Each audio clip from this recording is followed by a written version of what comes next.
Welcome to the Leadership Brief, a space where I share stories and insights from my coaching and leadership experience to help impart actionable tips to level up your leadership and your life. In this issue, I explore how many leaders think innovation means adding more features, more projects, more initiatives. But what if the real breakthrough comes from subtraction? Learn why saying no or not now to good ideas might be the most powerful skill you're not developing.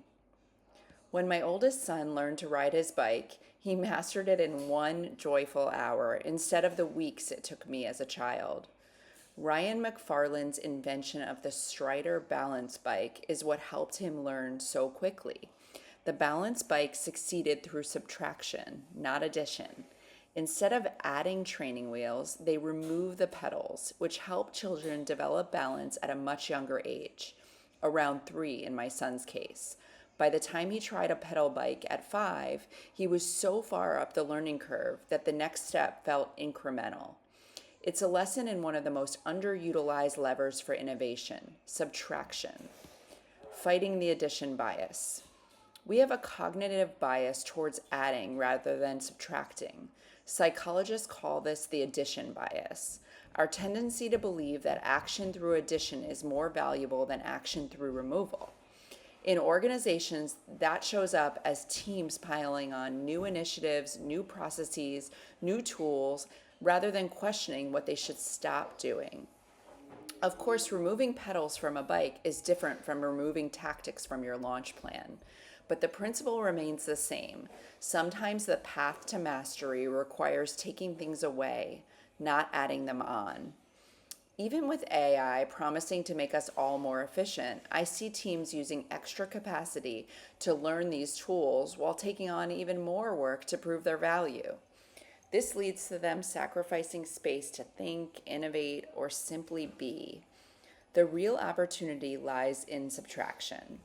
This isn't easy, and that's not the point. There's real emotional weight tied to providing our value through doing more. It's baked into how we measure our success under capitalism. We've been conditioned to equate busyness with importance and activity with achievement. Saying no sometimes feels like giving up or not trying hard enough. But like any muscle, the more you flex your subtraction skills, the stronger they get. The first no is the hardest.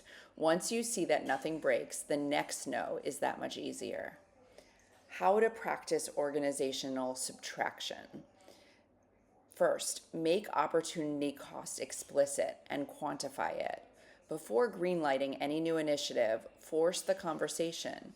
If we say yes to this, what are we saying no to? Then go further. Build some discipline around assessing how many hours of work the new initiative will cost the organization. Calculate not just direct involvement, but the meetings, reports, check-ins, and coordination that will spin up as a result. End every one-on-one with the subtraction question. What should we stop doing? Make this as routine as asking about progress on current projects. Then create a not now list. Instead of killing good ideas entirely, park them in a visible not now list. This acknowledges their value while protecting current priorities. Just like kids need to master balance before adding pedals, teams need to master their current initiative before layering on new ones. Saying not yet can be easier than saying no altogether. Finally, reward strategic no. Recognize and celebrate leaders who decline to take on new projects in service of excellence on existing ones. Make saying no to protect team capacity as valued as saying yes to new opportunities. When someone pushes back on an additional task because their plate is full, treat it as good judgment, not resistance. The balance bike worked because removing pedals forced children like mine to master balance before worrying about propulsion. What could your team stop doing or stop doing right now to master what really matters? If this topic interests you, I highly recommend the new podcast Change Signal by Michael Bungay Stanyard. His episode with Leidy Klotz, the author of the book Subtract, was inspiration for this article. Thanks for listening.